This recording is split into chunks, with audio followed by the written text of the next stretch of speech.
بسم الله الرحمن الرحيم إن الحمد لله نحمده ونستعينه ونستغفره ونعوذ بالله من شرور أنفسنا ومن سيئات أعمالنا من يهده الله فلا مضل له ومن يضلل فلا هادي له وأشهد أن لا إله إلا الله وحده لا شريك له وأشهد أن محمدا عبده ورسوله يا أيها الذين آمنوا اتقوا الله حق تقاته ولا تموتن إلا وأنتم مسلمون يا أيها الناس اتقوا ربكم الذي خلقكم من نفس واحدة وخلق منها زوجها وبث منهما رجالا كثيرا ونساء واتقوا الله الذي تساءلون به والأرحام إن الله كان عليكم رقيبا يا أيها الذين آمنوا اتقوا الله وقولوا قولا سديدا يصلح لكم أعمالكم ويغفر لكم ذنوبكم ومن يطع الله ورسوله فقد فاز فوزا عظيما أما بعد فإن أصدق الحديث كتاب الله وخير الهدي هدي محمد صلى الله عليه وعلى آله وسلم وشر الأمور محدثاتها فإن كل محدثة بدعة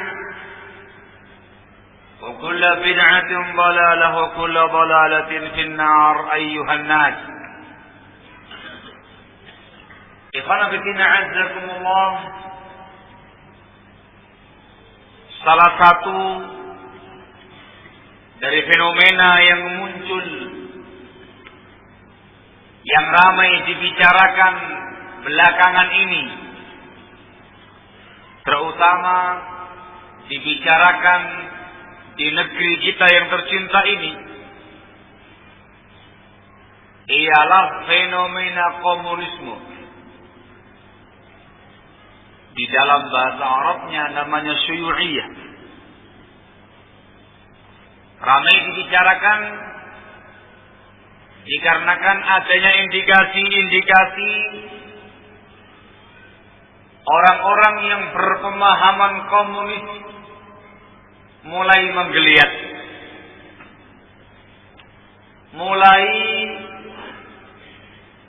menebarkan paham komunisnya, baik secara sembunyi-sembunyi ataupun coba-coba terang-terangan. Ramai dibicarakan dikarenakan khususnya masyarakat Indonesia Raya ini masih mengalami trauma dengan secara kelam orang-orang yang memiliki pemahaman komunis, khususnya yang di Indonesia Raya.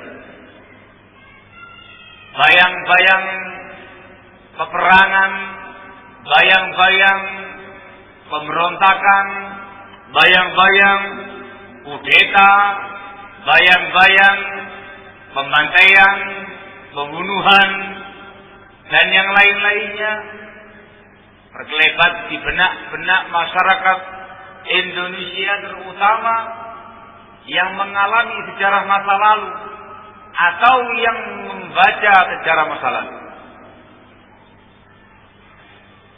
Ikhwan fillah azakumullah. Dikarenakan komunisme ini sedang marak dibicarakan dan mulai nampak geliatnya di tanah air,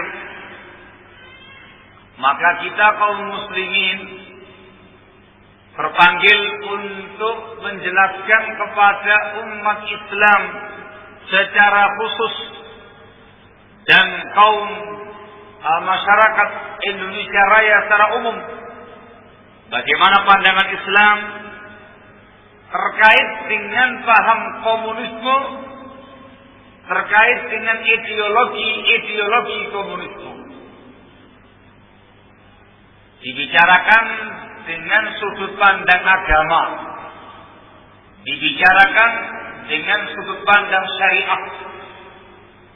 Harapannya ialah supaya kaum muslimin secara khusus mereka tahu bagaimana ideologinya orang-orang komunis, lalu mereka menjauhinya, lalu mereka mewaspadainya dan tidak mengikuti ideologi yang semacam ini.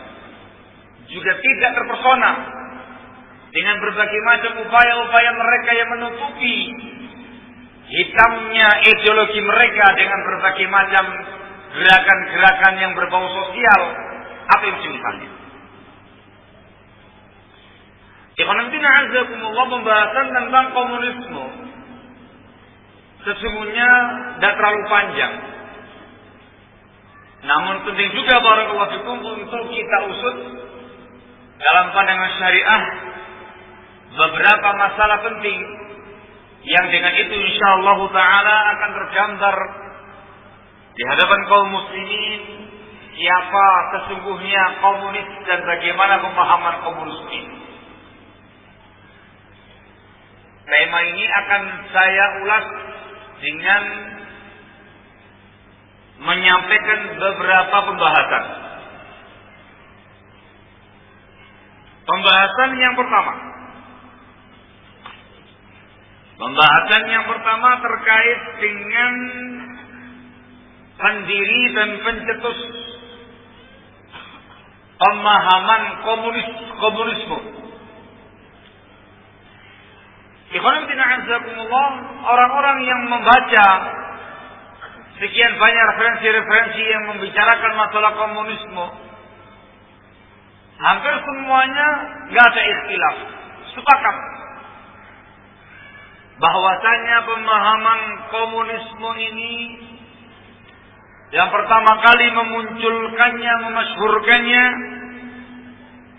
seseorang yang bernama Karl Marx. Dia lahir tahun 1818 dan mati tahun 1883. Seseorang yang ditengarai berkebangsaan Jerman dan beragama Yahudi. Kemudian dihukum oleh teman karibnya yang bernama Friedrich Engels, juga seseorang berkebangsaan Jerman. Ikhwanatina azakumullah, dari sejarah pencetusnya dan pendirinya nampak bagi kaum muslimin sekalian barakallahu fikum bahwasanya paham ini lahirnya dari perutnya orang-orang kafir, lahirnya dari rahimnya orang-orang kafir, dikarenakan pendirinya asal muasalnya beragama Yahudi. Kemudian setelah itu memiliki pemahaman tersendiri yang berujung kepada pemahaman komunis ateis. Dikarenakan yang pertama kali memunculkannya ialah Karl Marx, maka komunisme juga dikenal dengan sebutan Marxisme. Dalam sejarahnya komunisme ini memunculkan tokoh-tokoh penting yang merupakan tokoh utama, pilar utama pada paham komunisme diakui yang muktabar di kalangan mereka semua. Di antara barakallahu fikum tokoh-tokoh yang dikenal pada paham komunisme ialah yang pertama Lenin, sehingga dikenal juga dengan pemahaman Leninisme. Lenin ini punya nama yang asli, tapi kok menggunakan bahasa Rusia ini. Cara bacanya gimana ya Pak? Dia punya nama Vladimir Altis Bulyanov Al-Muhim. Kata ya Pak. Itulah kira-kira ya Pak. Dikenal dengan sebutan yang namanya Lenin. Barakallah. Dia dikenal dikarenakan dia melakukan revolusi besar dalam pemahaman komunisme. Dialah yang memimpin gerakan revolusioner, gerakan pemberontakan untuk menguasai yang namanya Rusia. Tahun 1917 Masehi, dan bahkan dia bisa mengambil tampuk kepemimpinan komunisme sampai dia mati tahun 1924 Masehi.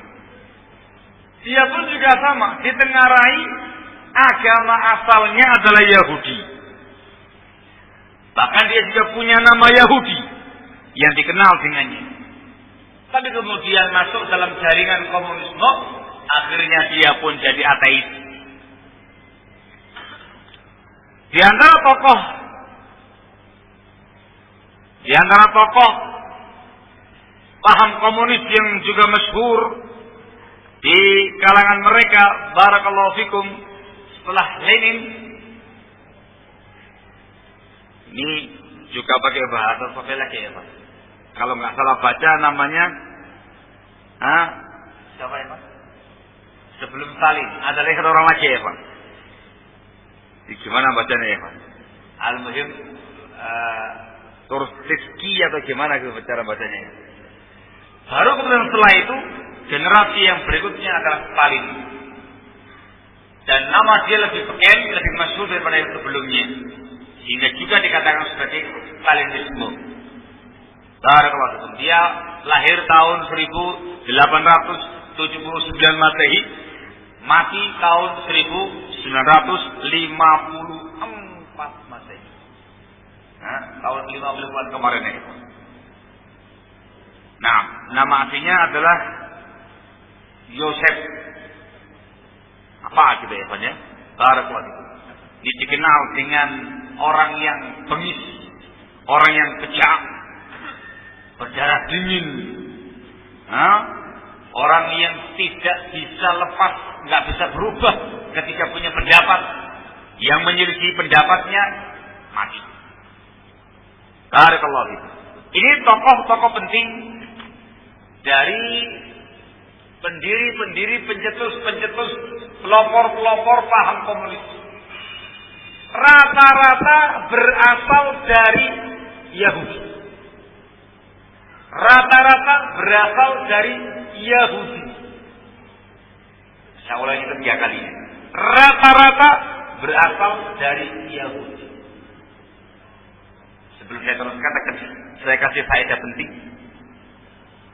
Para ulama yang meneliti, para ulama kita yang meneliti perkembangan sekte-sekte, baik sekte-sekte yang non-muslim atau sekte-sekte yang muslim yang mengaku muslim, ketika diteliti ya Ikhwan, hampir semuanya memiliki benang merah pada Yahudi. Entah Yahudi yang langsung mencetuskannya, yang melahirkannya, atau minimalnya termasuk pihak yang membelanya atau yang menyupportnya, backingnya. Saya tahu bahwasanya semuanya adalah makarnya musuh-musuh Islam. Allah Azza wa Jalla mengatakan dalam firman-Nya, "Walan tarda 'ankal yahudu walan nasara hatta tattabi'a millatahum. Sekali-kali orang-orang al-Yahud dan Nasara tidak akan ridha kepada engkau wahai Nabi alaihi salatu wassalam sehingga engkau mengikuti agama mereka. Selalu bikin makar dari mulai mereka lahir ila yaumil. Baik, dari sini barakallahu fikum kaum muslimin jelas dan gamblang bahwasanya paham komunisme itu bukan terlahirkan dari kaum muslimin, bukan terlahirkan dari orang-orang yang mengaku sebagai muslimin, tapi lahir dari rahimnya Yahudi barakallahu fikum yang kemudian memunculkan paham komunisme, ateisme barakallahu fikum. Sehingga dengan tegas, dengan nyata kita menyatakan secara pandangan syariat bahwasanya komunisme itu paham kufur. Orang yang masuk dalam kategori komunis sudah dinyatakan sebagai komunis syuyu'i, maka dia orang yang kafir. Orang yang komunis yang ateis dikatakan kafir dalam pandangan Islam barakallahu fikum. Semua dengan kesepakatan para ulama. Tidak ada seorang pun yang khilaf yang berselisih pendapat tentang kufurnya komunisme, kufurnya ateisme. Barakallahu fiikum. Ini pembahasan yang pertama. Adapun terkait dengan sejarah berikutnya, Anda bisa membaca sekian banyak referensi yang menjelaskan tentang masalah komunis atau secara khusus terkait dengan komunisme di Indonesia. Bisa membaca beberapa referensi terkait dengan masalah mereka, siapa tokoh-tokoh mereka, dan insya Allah masyarakat Indonesia yang mengerti sejarah dan sejarah akan tahu siapa tokoh-tokoh komunis di Indonesia Raya ini. Pembahasan yang kedua ialah terkait dengan masalah prinsip. Pembahasan yang kedua ialah man Rabbus syuyu'iyah, man ilahuhum, siapakah sesembahan komunis ini, orang komunis ini, siapa Tuhannya, siapa sembahannya, siapa Rabbnya. Ini supaya lebih tajam antum memandang komunisme secara syariat. Ingat syariat. Ikhwan fillah azakumullah. Ketika kita membahas tentang masalah ini dan membaca sejarah mereka, statement-statementnya tokoh-tokoh mereka, ternyata di sana ada keterangan yang begitu gamblang, yang begitu jelas. Ternyata orang-orang komunis ini tidak memiliki sesembahan, tidak meyakini adanya Tuhan, tidak meyakini adanya Rabb atau ilah, tidak meyakini adanya Allah Subhanahu wa ta'ala. Ingkar Tuhan, ingkar sesembahan. Sehingga dari sini mereka dikatakan sebagai ateis. Komunis ateis. Di antara ideologi mereka yang satu, mereka menyatakan la ilaha, tidak ada sesembahan itu, tidak ada pencipta itu, tidak ada Tuhan.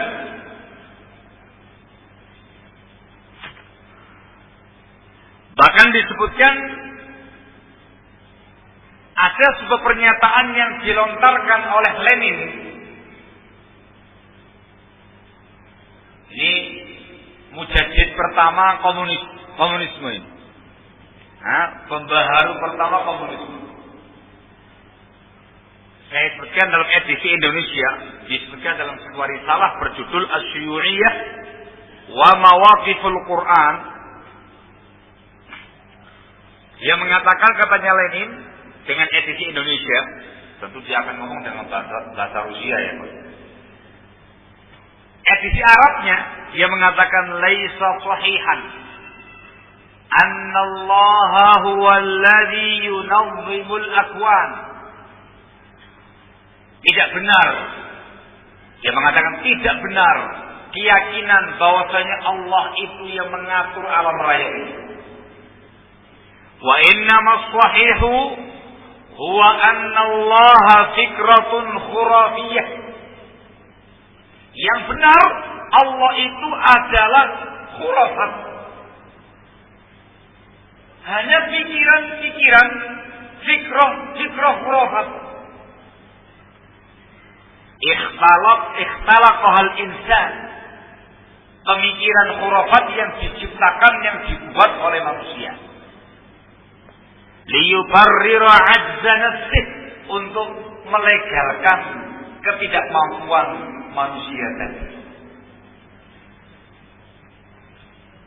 Dia menyatakan dengan tegas, edisi Arabnya, walihada fa inna kulla syakhsin yudafi'u an fikratillah innama huwa syakhsun jahil wa ajiz.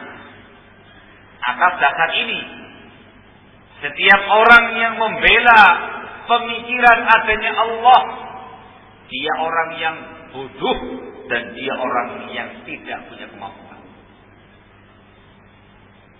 Dan dengan edisi Arab menyatakan bahwa tidak ada sembahan, tidak ada Allah, ingkar Khalik, ingkar Rabb, la ilaha, ateis.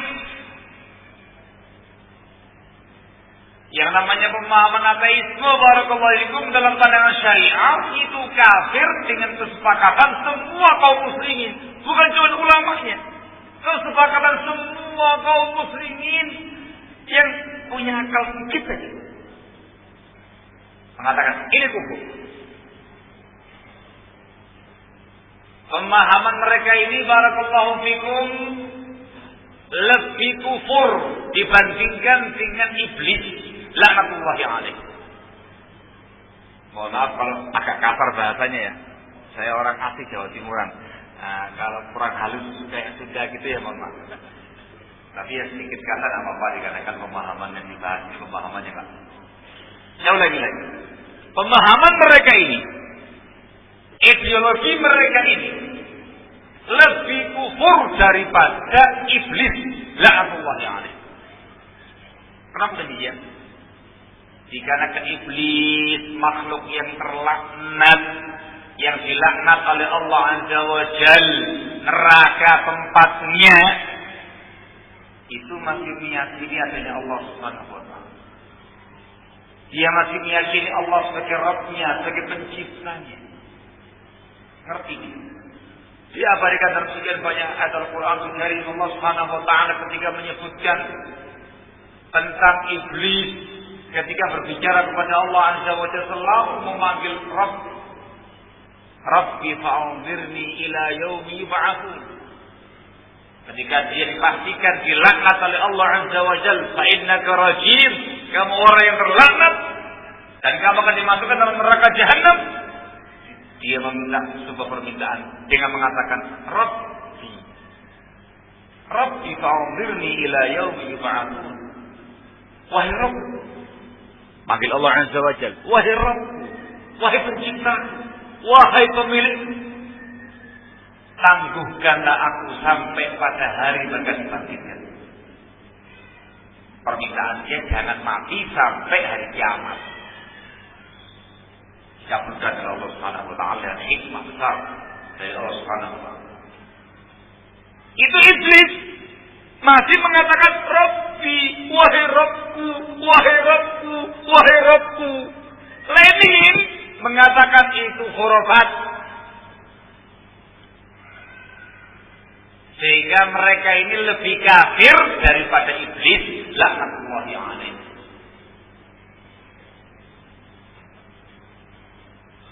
Pemahaman mereka juga ya Allah. Pemahaman dan ideologi keyakinan yang lebih kafir dibandingkan dengan Fir'aun, laknatullah. Tahu Fir'aun? Yang dikenal dengan kekufurannya di zaman Nabi Musa alaihissalam, yang paling terkenal mengaku dirinya sebagai Rabb, sebagai Tuhan selain Allah Subhanahu wa Ta'ala. Kafir ketika dia menjelang matinya ketika dia sudah tenggelam di laut merah, mendapatkan azabnya Allah Subhanahu wa taala, menyatakan langsung bahwasanya dia beriman kepada Allah Rabbnya Bani Israil.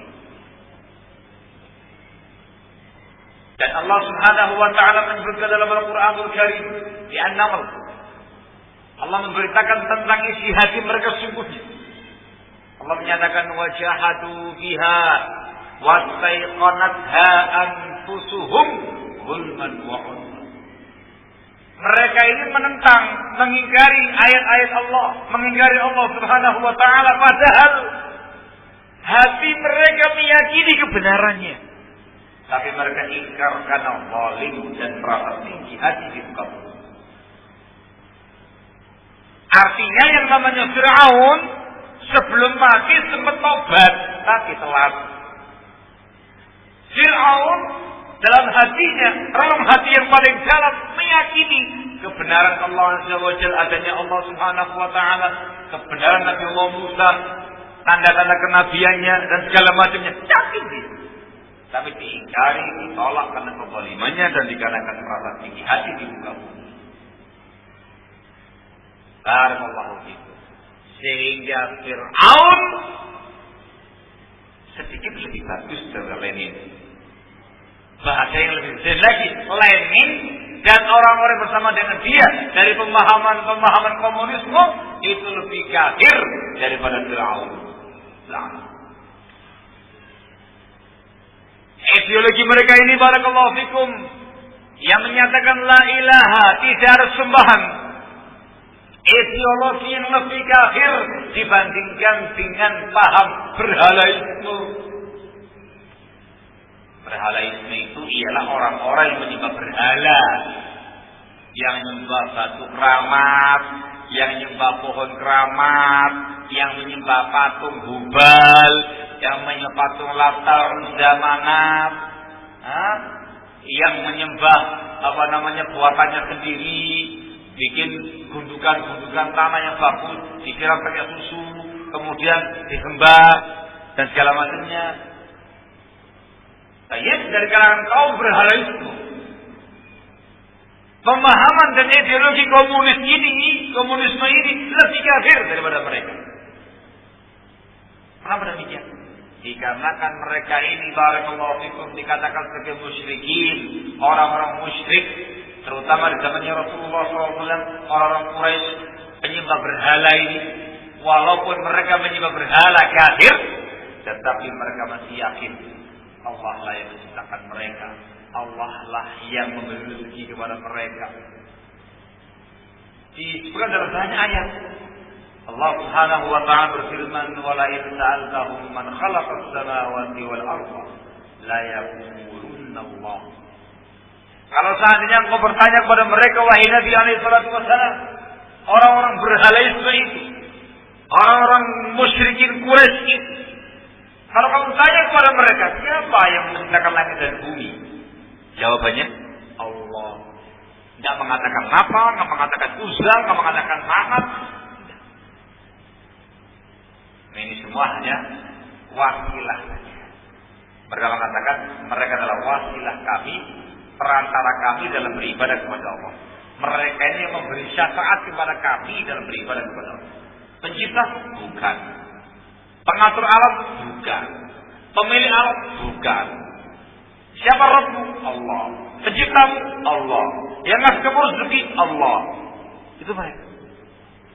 Bahkan ketika mereka, barakallahu fikum, orang-orang berhalaisme ini ya ikhwan, ketika mereka mengalami kondisi yang mencekam, kondisi yang genting, di atas bahtera kapal di lautan terombang-ambing oleh ombak yang begitu dahsyat, kondisi yang mencekam, lupa dengan berhalanya, lupa dengan Lata, Uzza, Mana, Hubal dan yang lainnya, lupa.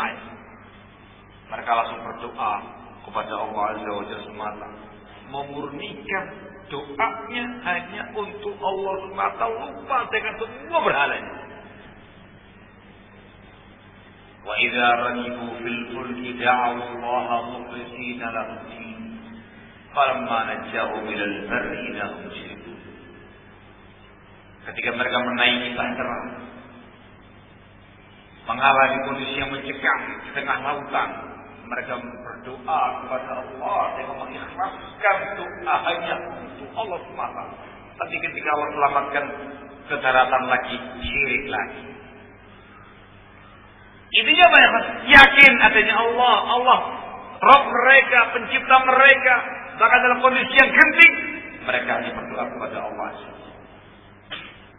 Sehingga yang namanya pemahaman komunisme, ateisme ini lebih kafir daripada pemahaman berhalaisme, daripada orang-orang musyrikin pada masa lalu dan orang-orang musyrikin sampai sekarang.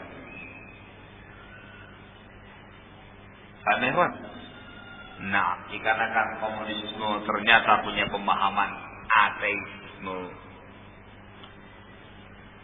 Ini pembahasan yang kedua. Cukup jelas? Cukup jelas. Sehingga tidak bisa kemudian disamakan dengan kaum muslimin. Mohon maaf, mereka bukan muslimin. Mereka adalah orang kafir. Orang yang paling kafir dari yang kafir. Barakallah. Nah, pembahasan yang ketiga.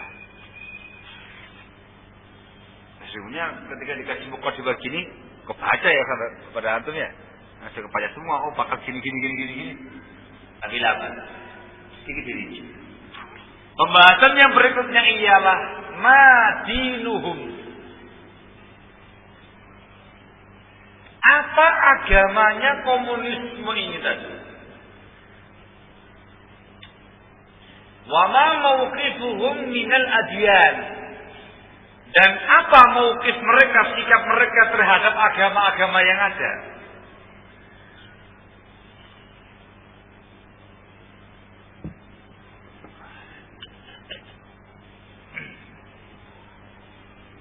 Jawabannya ikhwan fillah azzakumullah,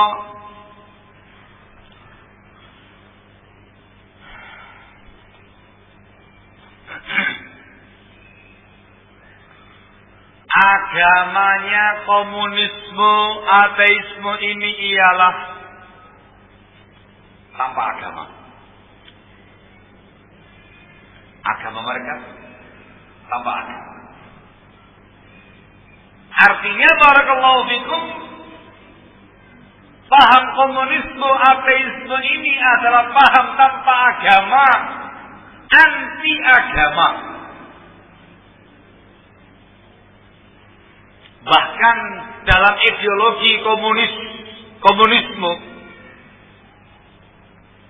yang namanya agama itu diumpamakan kayak opium. Antum tahu opium? Apa opium ya Pak? Hah? Yang bikin antum fly. Opium sejenis narkotika, sejenis narkoba yang bisa merusakkan generasi bangsa dan negara, merusakkan akhlak mereka, agama mereka. Di antara statement orang-orang komunis, mereka mengatakan yang namanya ad-dinu ufyun syu'ub. Yang namanya agama itu kayak opium bagi masyarakat ini. Membinasakan masyarakat, merusak masyarakat, menghancurkan tatanan masyarakat, tidak baik untuk masyarakat.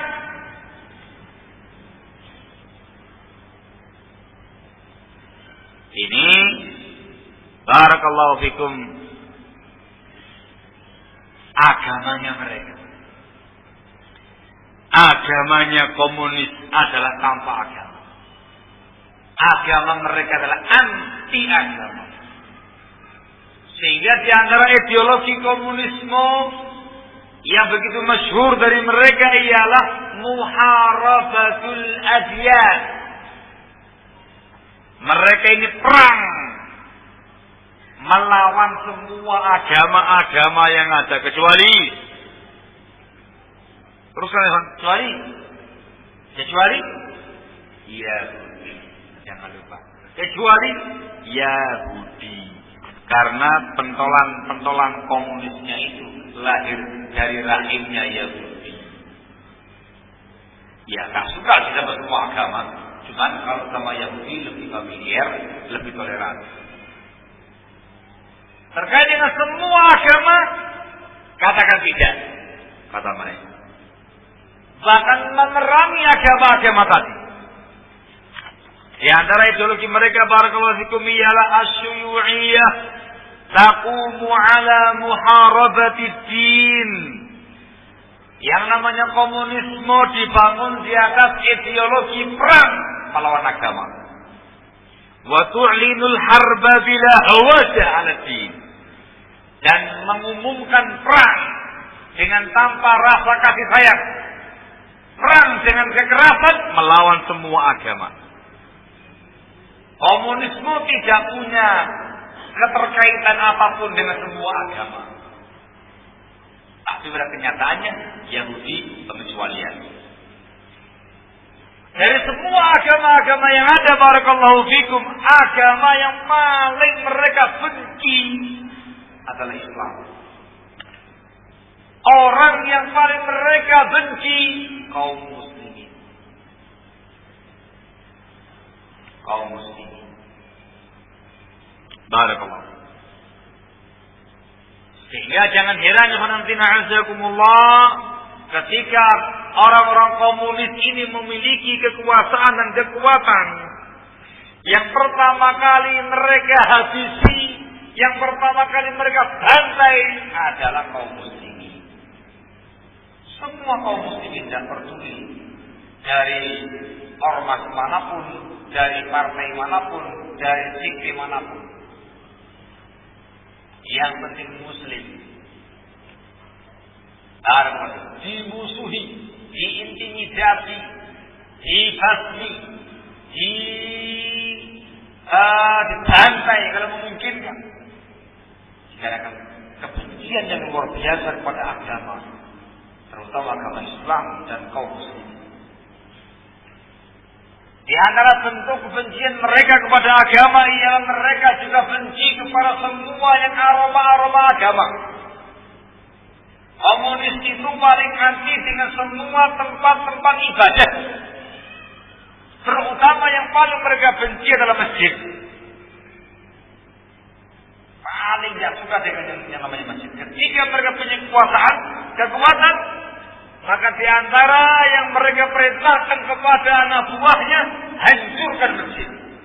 Hajmul masjid. Hancurkan masjid. Atau akan memerintahkan orang-orang yang di bawahnya untuk merubah fungsi masjid. Hancurkan atau rubah fungsinya. Masjid dirubah menjadi tempat-tempat militer. Masjid dirubah menjadi tempat-tempat bersenang-senang. Tempat hiburan, tempat karaoke, kafe, remang-remang, tempat prostitusi, lokalisasi, dan segala macamnya. Dirubah fungsinya. Kenapa demikian? Anti agama. Anti agama. Dan di antara bentuk wujud anti mereka kepada Islam wal muslimin ialah mereka ini secara langsung akan menikam Al-Quranul Karim. Menyerang Al-Quranul Karim. Menikam Al-Quranul Karim. Menyatakan itu buatannya Utsman bin Affan radhiyallahu anhu, sudah mengalami sekian banyak perubahan-perubahan dan segala macamnya. Dalam sejarah hitam mereka, barakallahu fikum, yang mereka sudah berkuasa, ketika mereka mendapati seorang muslim, diintimidasi. Ketika mendapati seorang muslim membawa Al-Quran, bawa mushaf, tangkap, dipenjara tahun penuh. Dan bahkan ketika mereka punya kemampuan dan kekuasaan, barakallahu fikum, mereka akan memerangi kaum muslimin dan akan membantai kaum muslimin. Kalau membaca sejarah komunisme sepanjang masa, atom sensus, sejarah pembantaian mereka sangat banyak. Dan korbannya nggak cuma ratusan, bahkan ribuan, bahkan puluhan ribu, bahkan ratusan ribu, bahkan jutaan orang. Rata-rata adalah kaum muslimin. Rata-rata adalah kaum muslimin. Barakallahu fikum. Wallahul musta'an. Ini terkait dengan masalah apa agamanya komunisme. Jawabannya tidak ada. Apakah mereka Kristen? Ya, kecuali kalau terpaksa. Hilang kekuatan, tertindas oleh kekuasaan yang ada, daripada lari nggak bisa, gabung Kristen saja di bawah naungan Nasraniyah. Itu mereka lakukan di Indonesia, di Israel ini.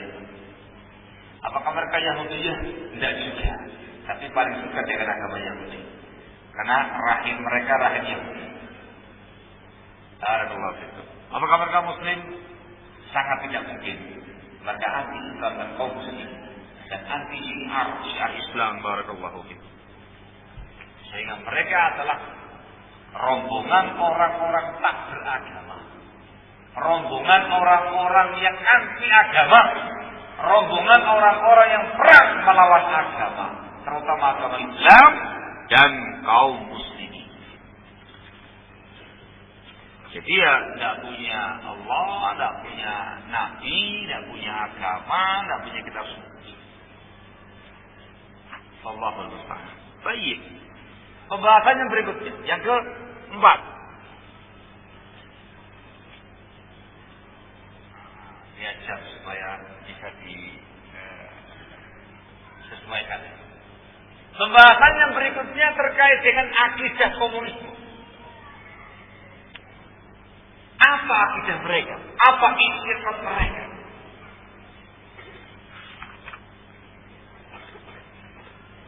Disebutkan oleh para ulama kita yang membahas masalah komunisme, di antara akidah komunis ialah annahum yunkiruna fil ghaib. Mereka ini mengingkari semua perkara-perkara gaib. Sehingga mereka ingkar kafir kepada Allah Azza wa Jalla karena gaib, mereka nggak lihat. Mereka mengingkari adanya hari kiamat, hari kebangkitan, hari hisab. Mereka mengingkari adanya surga dan neraka, al-jannah wan nar. Mereka mengingkari adanya azab kubur dan nikmat kubur alam barzakh. Yang penting semua perkara-perkara yang gaib mereka ingkari. Yunkiruna bil ghaib. Ingkar kepada semua perkara gaib. Runtuh semua akidahnya ya Pak. Berseberangan langsung dengan akidah Islam yang hampir semua rata-rata pembahasan tentang akidah Islam terkait dengan perkara gaib. Itu diingkari semua. Sebentar, kenapa mereka mengingkari perkara gaib? Ada kuncinya, ada kata kuncinya. Mereka mengingkari perkara gaib dikarenakan mereka punya prinsip, punya akidah. Al-imanu bil maddah. Beriman dengan segala sesuatu yang aromanya materi. Mereka mengatakan al-hayatu maddah. Kehidupan ini hanya materi. Mereka juga mengatakan al-maddah hiya asasu kulli syai. Yang namanya materi asas landasan segala sesuatu. Semuanya materi. Hidup materi. Semua materi. Tujuan materi. Semuanya materi. Target materi. Yang ada hanya materi. Semuanya aromanya materi. Nah, paham ya Pak? Dari sini barakallahu fikum, mereka ini sesungguhnya memiliki sebuah ideologi kufur yang dahulu dikenal oleh para ulama dengan sebutan ad-duhriyah. Ada sebuah sekte kafir yang namanya sekte duhriyah. Sekte yang meyakini kehidupan itu hanya kehidupan dunia, kita mati hidup di dunia, tidak ada hari kebangkitan, tidak ada hari kiamat, tidak ada hari hisab, tidak ada surga, tidak ada neraka. Namanya dunia. Siapa di dalam Al-Quran al-Jadiyah. Allah mengabadikan ucapannya Zuhriyah. Wa qalu ma hiya illa hayatuna dunya namutu wa nahya wa ma yuhlikuna illa ad-dahr.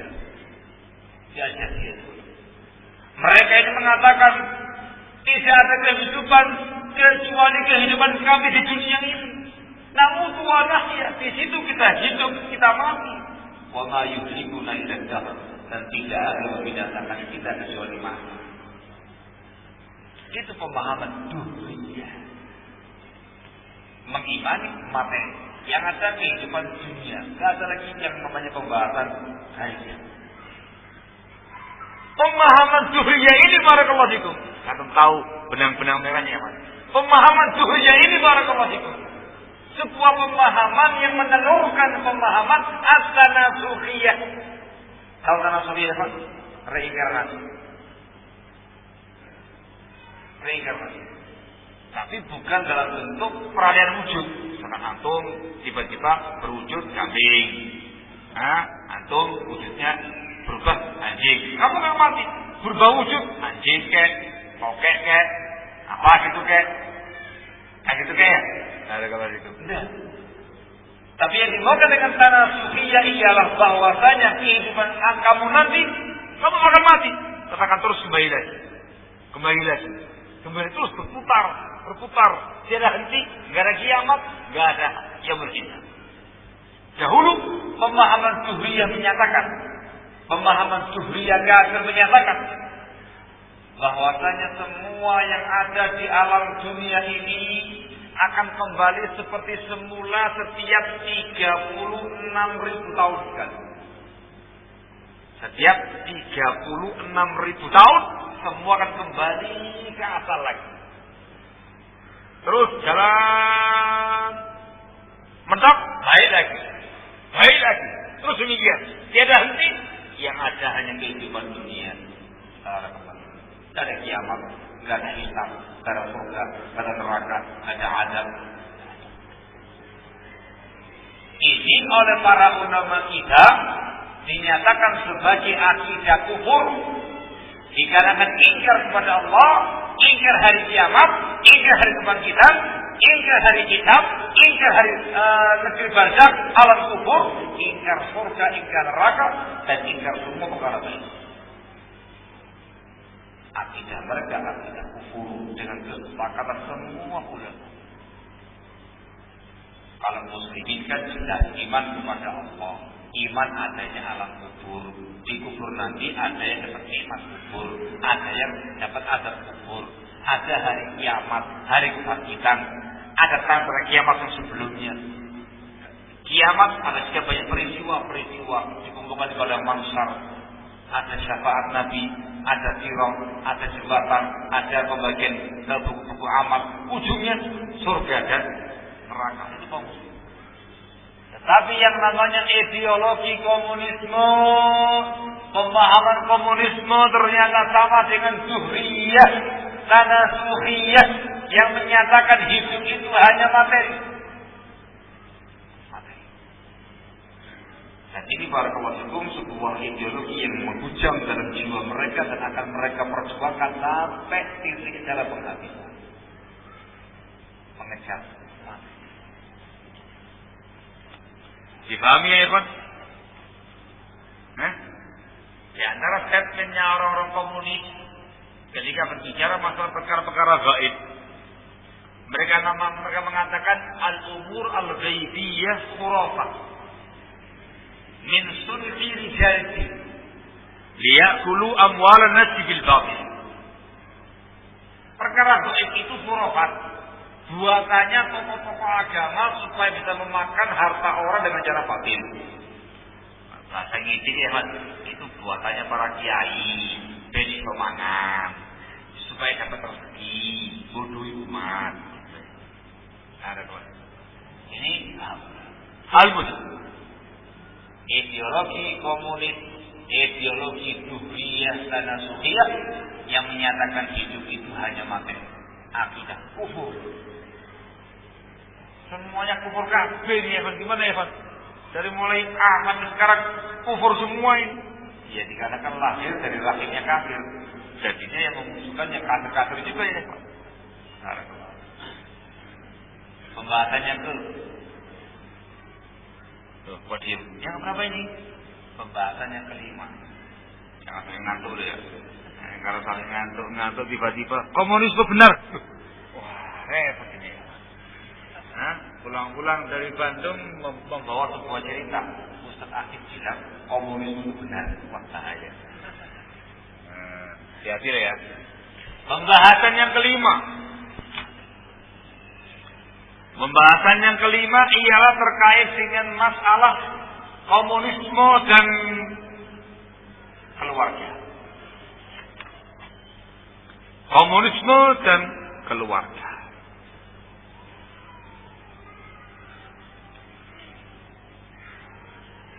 Bagaimanakah ideologi komunisme terkait dengan masalah keluarga ini? Jadi kalau dibikin tema asyuyu'iyah wal usrah. Gitu ya. Kalau kaum muslimin kan temanya kesana kemari kan rumah tangga bahagia gitu ya. Rumah tangga yang bahagia, yang romantis, yang harmonis, sakinah, mawaddah, warahmah, mencari pasangan, pilih istri yang solehah, suami yang soleh, bibit, bebet, bobot yang bagus. Kan gitu ya. Masya Allah. Perhatian dengan keluarganya. Ini mulai pembahasan terkait dengan masalah keseharian. Kita tahu bagaimana komunisme. Asyuyu'iyah wal usrah. Ternyata barakallahu fikum, dalam sejarah komunisme dan ternyata juga dimasukkan di dalam ideologi komunisme. Barakallahu fikum, ialah muharabatul usrah. Muharabatu nizamil usrah wal qawlu fi syuyu'iyyatin nisa'. Mereka itu ternyata punya ideologi perang melawan aturan-aturan keluarga dan punya ideologi wanita itu milik bersama.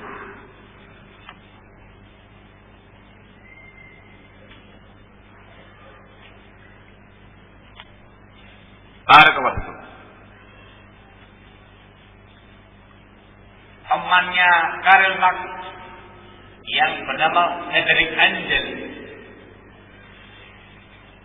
disebutkan dalam risalah Al-Madahib Al-Mu'afirah, edisi Arab ya kan ya, bukan edisi Rusia atau Jerman, sempat menyatakan, menggambarkan bagaimanakah ideologi komunisme terkait dengan keluarga ini.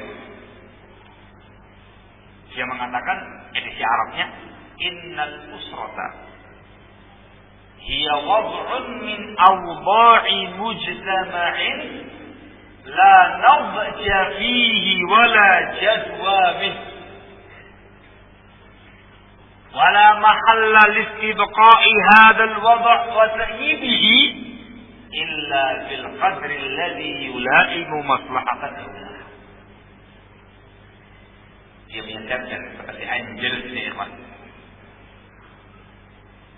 Keluarga yang namanya usrah, keluarga itu sebuah kondisi sosial kemasyarakatan yang tidak ada nilainya, tidak ada manfaatnya, sehingga kondisi yang semacam ini tidak punya ruang. Tidak ada ruang untuk membiarkan dia langgeng atau didukung, disupport. Kecuali seukuran yang sesuai dengan kemaslahatan negara. Barakallah. Sistem resmi dari konconi Karl Marx dan dari Engels. Sehingga mereka tidak kenal yang namanya dunia pernikahan. Tidak mengenal yang namanya ikatan keluarga dengan ikatan pernikahan yang resmi yang sah. Alias, mohon maaf agak vulgar sedikit, biasa kumpul-kumpul. Gitu ya. biasa kumpul-kumpul. Kalaupun ada yang mau menikah, ketat aturannya, harus sesuai dengan kemaslahatan daulah, kemaslahatan negara. Itulah yang ada pada mereka, barakallahu. Ketika ada orang yang kemudian menikah, kemudian melahirkan yang namanya anak, maka kedua orang tua tidak punya hak untuk menangani dan mengurusi anak-anaknya. Yang menanganinya adalah negara. Di sisi yang lain, barakallahu fikum, mereka ini punya ideologi perempuan itu adalah milik bersama.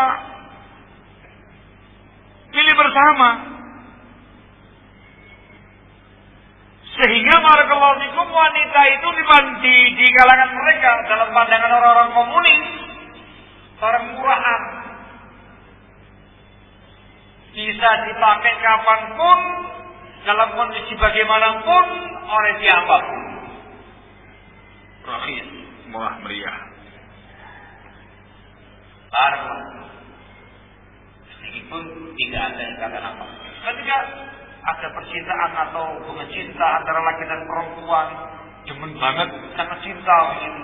Paling hidup serumah, tapi tidak ada ikatan pernikahan. Dan ini kemudian diadopsi oleh beberapa negara-negara kufur yang mengamini prinsip pergaulan bebas. Punya teman perempuan, punya pacar perempuan, kayaknya suami istri, kumpul-kumpul dan segala macamnya, tapi tidak ada ikatan yang namanya pernikahan.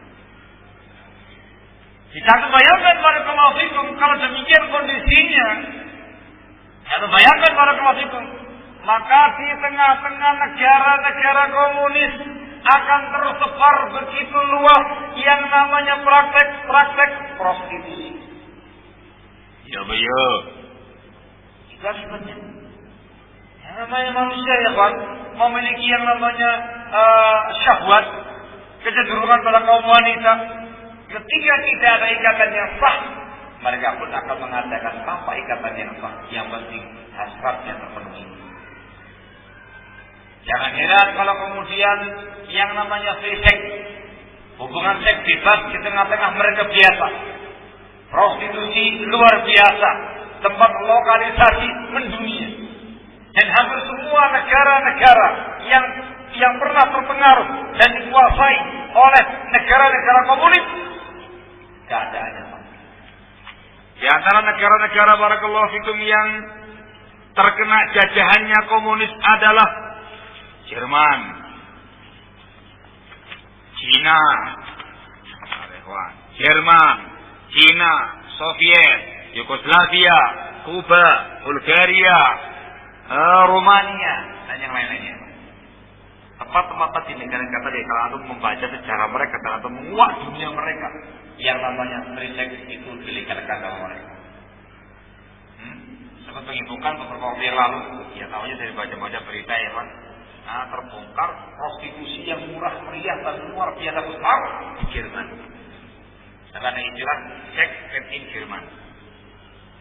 Tahu bilang kayak binatang. Atau tergambar dikatakan mereka memerangi yang namanya ikatan keluargaan dan mengatakan perempuan milik bersama. Ya, itulah yang namanya komunisme. Rusak dalam tauhid sehingga tidak mengenal yang namanya ikatan keluarga. Anehnya ya Pak, sebagai sekitar anehnya ya Pak, aturan-aturan yang semacam ini tidak berlaku untuk tokoh-tokoh mereka, presiden mereka, dan kalangan elit-elit mereka. Artinya mereka itu bebas untuk menggunakan perempuan manapun. Tapi ketika mereka sudah terikat dengan seorang wanita, rakyatnya tidak boleh macam-macam sama perempuan mereka. Saya itu bagaimana ya Pak? Saya katanya perempuan boleh bersama. Tapi ketika presidennya punya perempuan, tidak boleh atau Pak Presiden mau nyoba nyonya, tidak bisa. Jangan macam-macam. Presiden atau ketua mereka bisa mencoba semua perempuan yang ada. Tapi mereka yang ini Mirip kayak lanjut, mirip kayak kok kurang keras suaranya. Mirip kayak Syiah ketika mereka menerapkan mut'ah. Semuanya bisa mut'ah dengan perempuan manapun. Mulah mereka bisa mut'ah dengan perempuan manapun. Tapi ingat, antum-antum yang Syiah ini nggak boleh mut'ah dengan nyonya mulah. Nggak bisa. Tahu mulah ya? Mulah bebas syekhnya mereka. Alim ulama mereka, tokoh mereka, kiai mereka namanya mulah.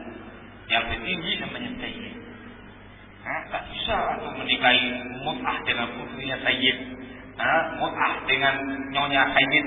Tak bisa. Tapi semua perempuan bisa mereka mut'ah. Ini kayak gini. Allahul musta'an wala haula wala quwwata illa billah. Dari sini barakallahu fikum antum akan bisa tergambar bagaimanakah akhlaknya orang-orang komunis. As-suyu'iyyah wal akhlaq.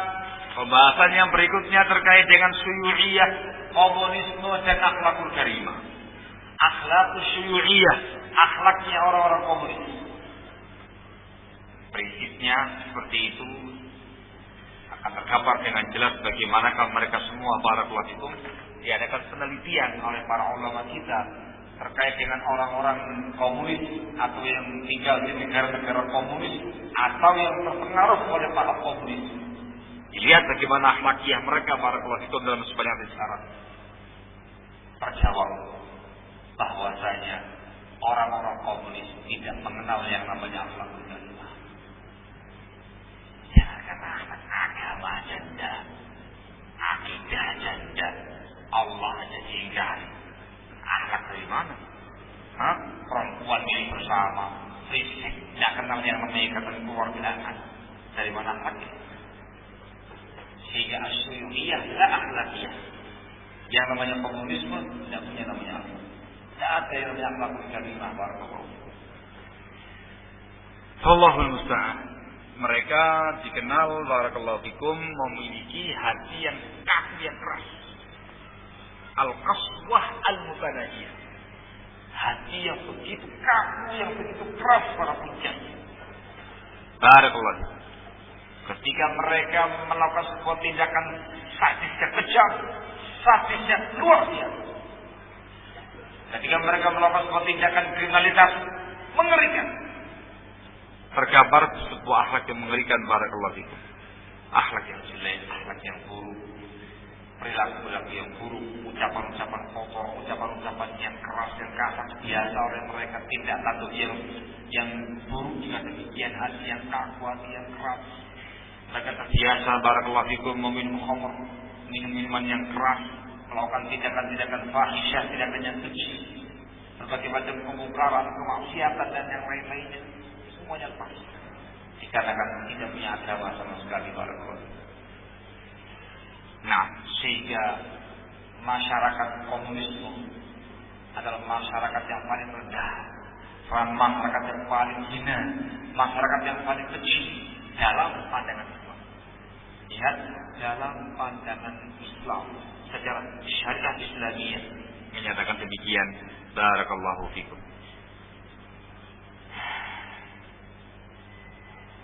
Salah seorang tokoh mereka ya Pak, tokoh komunis dari negara Yugoslavia, namanya Tito. Tito. Ini ngomongnya lebih fasih banyak. Tito. Tokoh Yugoslavia pada masa itu yang terpengaruh oleh pemahaman komunisme. Dia pernah berkhutbah di hadapan masyarakat. Isi khutbahnya di hadapan resapi, dan itu bayangkan bagaimana keadaannya pada waktu. Dari petikan ceramahnya dia mengatakan edisi Arabnya, laqad tarakna lakumul khamra wan nisa fakhudhuha watruku lana as-siyasah. Kami sebagai para pejabat kaum elit, kami tinggalkan untuk kalian yang namanya khamr, yang namanya perempuan. Nikmati habis. Urusan politik serahkan kepada kami. Nah, sama itu. Dilegalkan, hancur kabeh. Betul-betul kayak neraka jahim gitu ya, Pak. Allahul musta'an. Tidak ada kebahagiaan hakiki yang ada pada mereka. Yang ada hanya kebahagiaan materi. Jangan tiru lagi ya, Pak. Tuh kan, setengah 3 kan. Ada pertanyaan atau lanjut? Lanjut, masih ada lagi di kepala saya. Pembahasannya berikutnya ya, Pak. Yang ke-7. Masya Allah. Pembahasan yang ke-7 ialah asyuyu'iyatu wal iqtisad.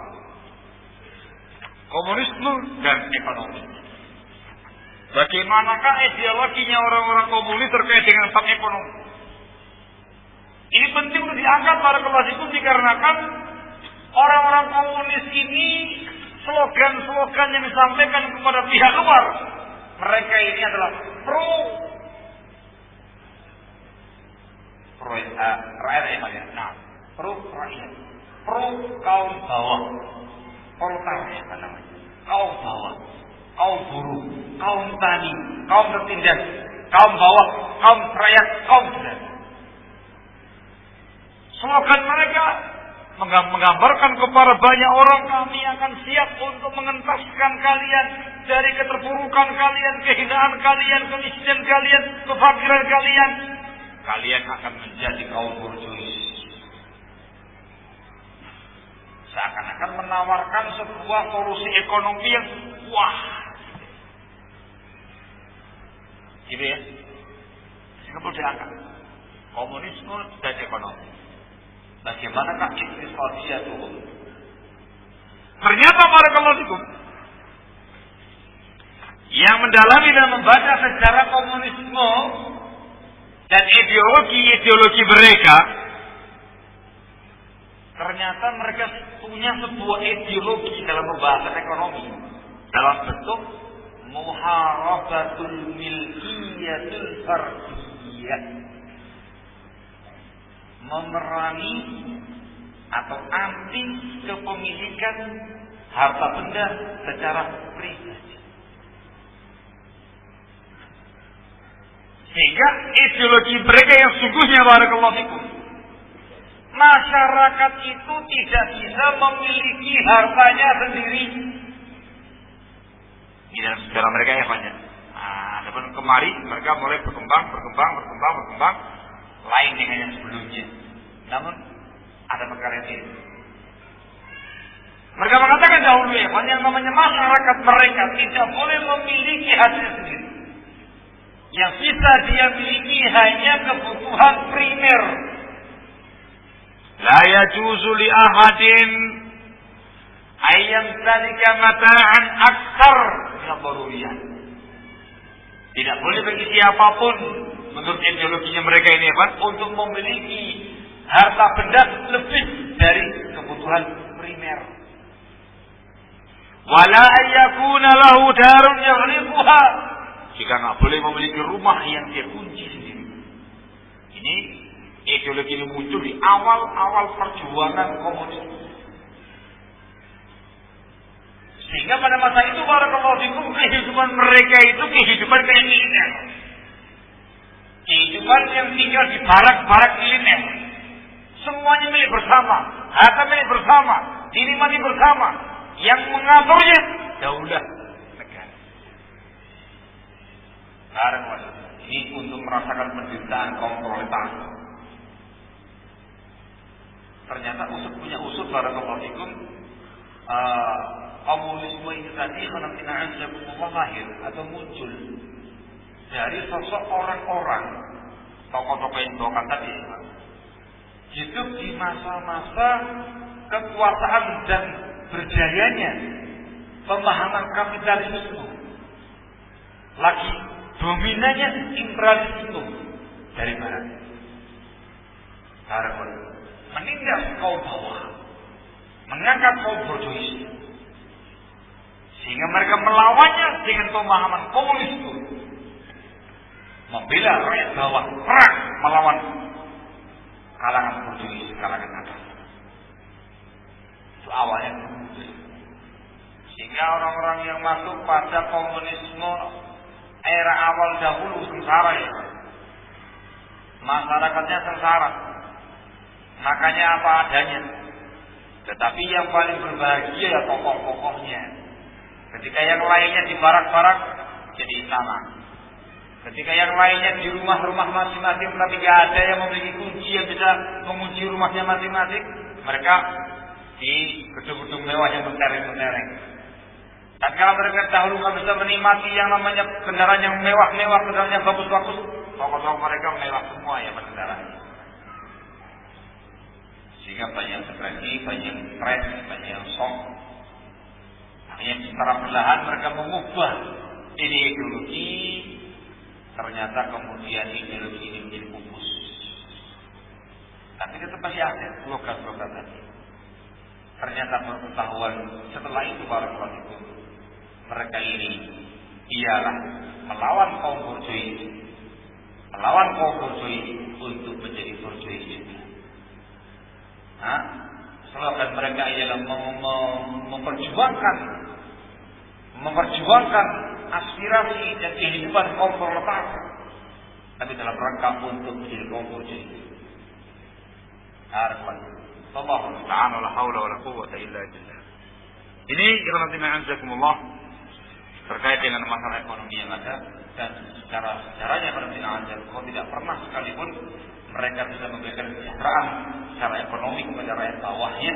Tapi justru yang ada barakallahu fikum, rakyat bawah itu tadi, kaum buruh, kaum tani dan segala macamnya diperalat oleh mereka untuk melawan kaum borjuis, untuk melawan paham kapitalisme dan misalnya untuk mereka semua menjadi kaum borjuis. Tapi yang menjadi kaum borjuis kalangan elitnya, kalangan bawahnya masih jadi kaum yang tidak borjuis. Yang tani masih jadi tani, yang buruh masih jadi buruh. Nah gitu ya. Yang bawah masih jadi rakyat bawah. Jarang ada dari mereka yang naik menjadi rakyat atas kaum borjuis, kecuali memiliki prestasi tertentu yang membanggakan sebuah negara. Prestasi olahraga membanggakan, dinaikkan. Prestasi dunia seni dan yang lain-lainnya. Yang punya prestasi mengharumkan nama bangsa dinaikkan. Yang tidak masih sebagai kaum proletar. Sehingga dari sini jangan sampai kita kaum muslimin termakan oleh janji-janji manis orang-orang komunis. Belum ada sejarahnya. Yang ada ialah ini semua untuk kepentingan orang-orang atas mereka, kaum-kaum elit mereka. Mereka ingin menjadi kaum borjuis dengan menyerang kaum borjuis dan memperalat kaum proletar. Memperalat orang-orang bawah, rakyat bawah, kaum buruh, kaum tani dan segala macamnya untuk supaya mereka yang di atas semakin di atas, semakin borjuis. Wallahul musta'an wa la haula wa la quwwata illa billah. Intinya mereka punya prinsip yang namanya muharabatul milkiyah al-fardiyah. Wallahul musta'an wa la haula wa la quwwata illa billah. Ala kulli hal, luar biasa ya Pak. Dari mulai sisi prinsipnya sampai sisi kesehariannya, ternyata mereka semuanya rusak dalam sebuah hal. Sebagai penutup, ya apa ya? Jam 2:30. Asar jam 3 lebih. Dikasih tanya jawabnya tidak usah ya Pak? Hah? Tidak usah. Baik, pembahasannya ke-8. Satu hal yang jangan sampai dilupakan. Sejarah. Jangan sekali-kali melupakan sejarah. Komunisme adalah sebuah paham yang dijalankan dengan cara kekerasan. Komunisme sebuah ideologi yang dilakukan dengan segala macam cara, walaupun harus dengan pertumpahan darah. Komunisme memiliki ideologi dan slogan untuk merebut kekuasaan sebuah tempat, sebuah negara. Itu jelas. dalam statement tokoh-tokoh komunis luar dan dalam negeri tegas menyatakan bahwasanya misi komunisme ialah merebut kekuasaan dengan kekerasan. Merebut kekuasaan dengan kekerasan. Sehingga ketika mereka itu ada di sebuah wilayah, di sebuah tempat, di sebuah negara, mereka akan membuat yang namanya kekuatan, menggalang kekuatan, membuat sebuah power, massa dan segala macamnya. Begitu mereka mengatakan siap, akan siap untuk melaksanakan kudeta militer, mengambil tampung kepemimpinan dan negara. Dan itu mereka buktikan dalam semua sejarah mereka, di semua tempat dan negeri. Jangan lupa, terutama di negeri kita yang tercinta ini. Sehingga komunis itu kaum pemberontak. Komunis itu kaum pemberontak. Memang misi mereka untuk menguasai sebuah negara, sebuah bangsa. Komunis itu kaum yang kejam, yang bengis, yang menghalalkan segala cara untuk menggulkan, memuluskan rencana mereka, mengambil kekuasaan yang ada dengan kekerasan. Tidak pernah lepas dari yang namanya kekerasan. Tidak pernah lepas dari yang namanya pertumpahan darah. Di mana-mana. Kalau di luar negeri sana mereka berhasil. Mereka berhasil ya Pak. Gerakan revolusi yang disuarakan Lenin itu berhasil menguasai Uni Soviet, Rusia sekarang. Hampir semua wilayah-wilayah Uni Soviet Rusia kala itu berpemaham komunis. Bahkan Rusia sebagai sebuah negara terbesar dengan paham komunisme. Sampai sekarang. Di China juga demikian, berhasil menggulingkan kekuasaan yang ada. Sehingga China juga termasuk negara komunis yang paling besar. Jerman sedikit, Yugoslavia pernah. Dan yang mereka upayakan kala itu ialah untuk bisa menguasai bumi pertiwi. Negara Kesatuan Republik Indonesia. Tahun 2026 mereka mengupayakan mengumpulkan, menggalakkan kekuatan dan kekuasaan untuk menggulingkan kekuasaan yang ada. Gagal. Diulangi lagi tahun 48 peristiwa Madiun. Alhamdulillah gagal. Yang paling menghebohkan tahun 65. Dan diingat betul oleh hampir semua masyarakat Indonesia. Tidak tahu kalau sekarang ini yang sekarang ini Pak. Jadi dikatakan hampir berhasil. Sudah bayangkan hitungannya sudah begitu matang. Tapi ada kejadian hampir berhasil tapi gagal. Bayangkan 3 kali percobaan dalam kurun waktu yang begitu lama, tahun 26 sampai 48, hanya 22 tahun. Pertama gagal, kedua gagal. 48 ke 65. Hanya 17 tahun.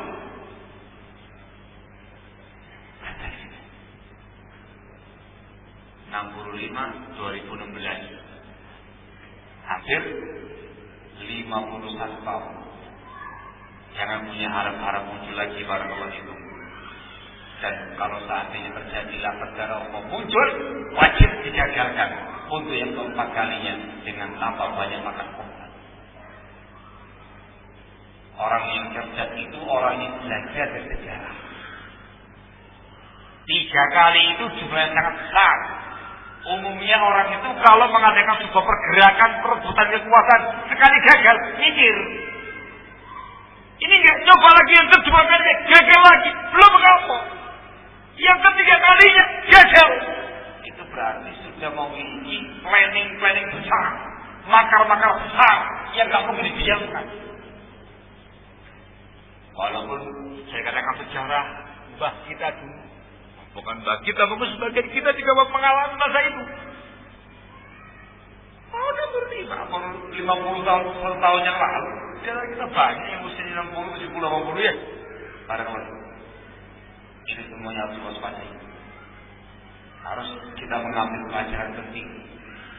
Kalau sampai terulang 3 kali itu berarti para kawan itu memang memiliki bibit-bibit yang dipersiapkan, makar-makar yang dipersiapkan, jalan jaya mereka upayakan, dan bukan yang masyarakat muncul yang keempat kalinya. Maka harus waspadai, harus menghentikan sebelum semua terjadi.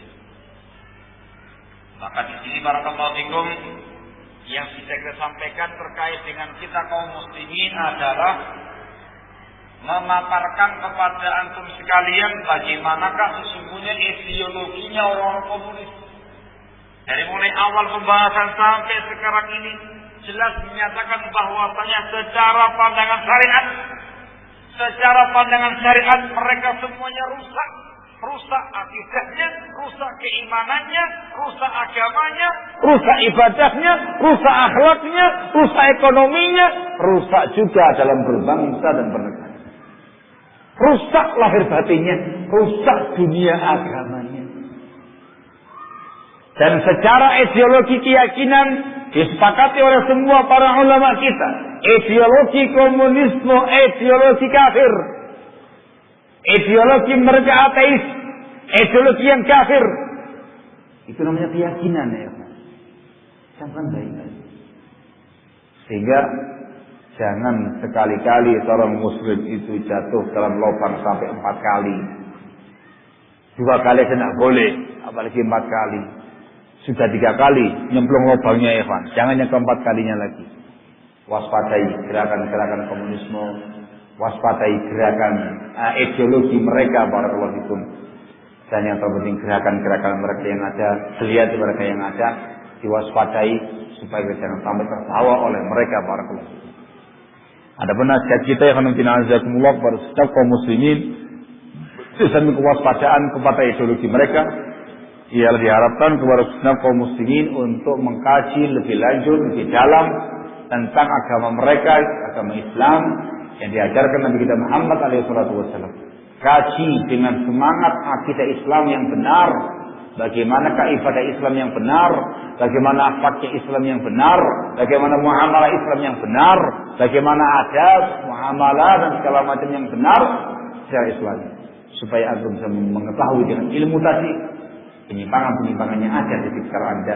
Di sisi yang lain Anda punya akidah yang kuat, prinsip yang kuat, ibadah yang rajin, yang giat, akhlak yang mulia, adab yang santun, muamalah yang baik dengan Allah dan Rasulnya alaihi salatu wassalam.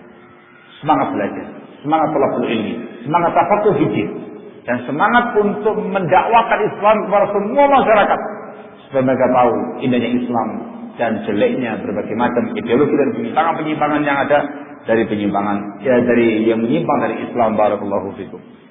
Yang kedua, barakallahu fikum, ketika Anda mendapati adanya geliat-geliat gerakan-gerakan yang beraroma komunisme dan yang semisalnya barakallahu fikum, maka diminta kepada antum sekalian supaya jangan melakukan tindakan-tindakan gegabah, jangan melaksanakan tindakan-tindakan pribadi atau main hakim sendiri. Itu akan membuat semakin runyamnya permasalahan. Kita harus bersinergi dengan pemerintah kita, baik yang sipil ataupun TNI Polri, dalam menangani geliat yang ada, kalaupun ada barakallahu fikum, dan ketika sudah ada. Sehingga ketika ada gerakan-gerakan geliat-geliat dan segala macamnya muncul, fenomena komunisme di tengah-tengah kita, ada hal yang mencurigakan dan membahayakan, segera kita bersinergi, bertahun, berkomunikasi dengan pemerintah kita yang sipil ataupun yang aparat barakallahu fikum. Sehingga terkait dengan bab-bab penangkapan, kalau ada penangkapan dan segala macamnya, itu semua diserahkan kepada pemerintah kita, dikarenakan itulah wewenang mereka dan haknya mereka. Sementara kita, masyarakat yang ada, mewaspadai ideologi yang ada, memberikan informasi-informasi yang akurat, yang valid kepada pemerintah kita, bersinergi dengan pemerintah kita, dan kita dari kalangan para dai, para ustaz, para mubaligh, para kiai, para tokoh masyarakat, memberikan penyuluhan kepada segenap kaum muslimin dan masyarakat Indonesia Raya ini terkait dengan bahaya komunisme, ideologi komunisme, dan dikasih penyuluhan terkait dengan agama Allah yang mulia ini supaya mereka paham ini yang hak, ini yang benar, ini Islam, yang dipegang ini komunisme yang dijauhi. Ada berlebihnya bersinergi dengan pemerintah kita. Barakallahu fikum. Wallahu a'lam bishawab. Ini yang bisa saya sampaikan ya ikhwan. Wa illa kita belum membahas tentang permasalahan kekejian orang komunis, pembantaian orang komunis terhadap Islam wal muslimin. Ini sesungguhnya ada dan ditulis oleh para ulama kita barakallahu fikum dalam karya-karya mereka, dibukukan sekian banyak sejarah peristiwa pembantaian komunis terhadap Islam wal muslimin, dan disebutkan kejadiannya di tempat yang di mana, kemudian berapa korbannya dan segala macamnya, sangat banyak barakallahu fikum. Dan insyaallah semoga ada keterangan lebih lanjut, dan insyaallah ada di majalah kita, majalah syariah terkait dengan edisi komunisme, dan juga insyaallah akan disebutkan dalam beberapa tulisan para ikhwah kita, para hadirin kita, para dai-dai kita yang juga menguak sedikit terkait dengan bagaimana pembantaian orang-orang komunis terhadap Islam wal muslimin untuk dijadikan sebagai pelajaran. Barakallahu fikum. Wallahu taala a'lamu bishawab.